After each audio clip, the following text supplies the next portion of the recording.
মেয়ে এখন বিয়ে দিছি কোনো রকমে, কোনো তো তাকে তো কিছু দিতে পারিনি। এখন নতুন জামাই, তারও তো কিছু করতে পারিনি। মানুষ মেয়ের বাড়িতে কত কিছু দেয়, আমরাই চলতে পারছি না। এখন মেয়ে জামাই কি দেবো?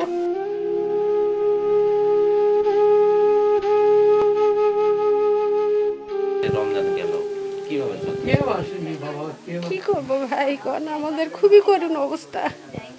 আমাদের চলার মতো তেমন কোনো আর রোজগার নাই, কোনো রকমে খাইয়া পড়ে। মাগরিবের আজান, ইফতারের মুহূর্ত, কিন্তু এই গুচ্ছ গ্রামে যারা অসহায় মানুষ রয়েছে তাদের পাশে ইফতার করানোর মতো কেউ 20 রমজান পর্যন্ত কোনো খবর নেয়নি।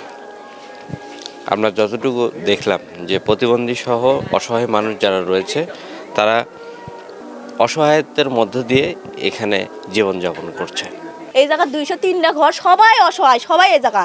এমনকি বিষয় না হলে আমরা তো একটা, আমার ঘর তো 2 মুঠ চাউল নাই। আমরা আশাই আছি যে এই কয়টা উজা আমাকে দিবে। তা এখনো যে কয়টা উজা গেছে, এই আজকের বারে ঈদটা শুরু হবে, তারা আমাকে কেউ কিছু দিবে না এই সরকার থেকে। সেটা আমরা চাই আমাকে কোনো কিছু দিয়ে আমাকে একজন সাহায্য করে। শাশুড়ি আছে বগুড়া শহর, ভাড়া থেকে কাজ করে, তার কাছে একটা বাচ্চা থুয়েছে আর 2টা আমাকে কাছে। আমরা না খাই এই জায়গা থেকে, এই দেশ আসলে সবাই জানে যে আমরা কি কষ্ট করে এই জায়গা।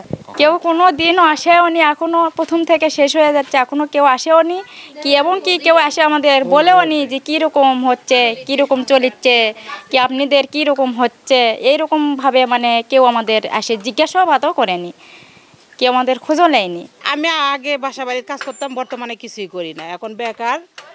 ওই স্বামী রিক্সা চালায়, ওই যে স্বামী রিক্সা চালায়, একটা মেয়ে মাতার কাছে লেখাপড়া করে।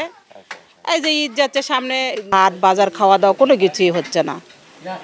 মেয়ের গাইড লাগবে, এই ঈদের চাপ পড়ছে। আমার বাপের বাড়ি থেকে ফুবা 1000 টাকা দিয়ে পাঠাইছে, তারই মধ্যে আরও 1100 টাকা বই, 100 টাকা বইরা 1100 টাকা একটা গাইড কিনে এনে দেবো। মেয়ে বলতেছে তো আমার মার্কেটের দরকার না, আমার গাইডই আগে কিনে দাও। কোন ক্লাসে পড়ে? 8-এ পড়ে।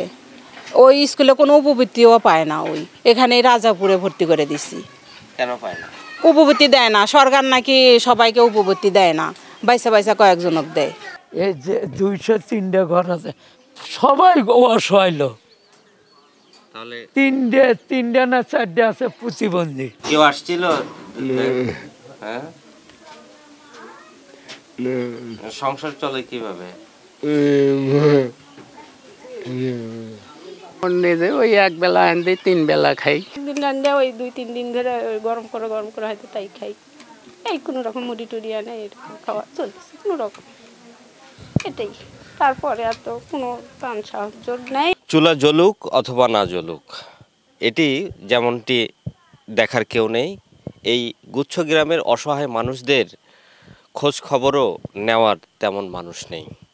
বিগত দিনে কম বেশি যাই হোক এখানে সাহায্য সহযোগিতা আসলেও এবারে এখন পর্যন্ত কোনো সহযোগিতা বা অনুদান এই গুচ্ছ গ্রামের মানুষদের কাছে পৌঁছায়নি।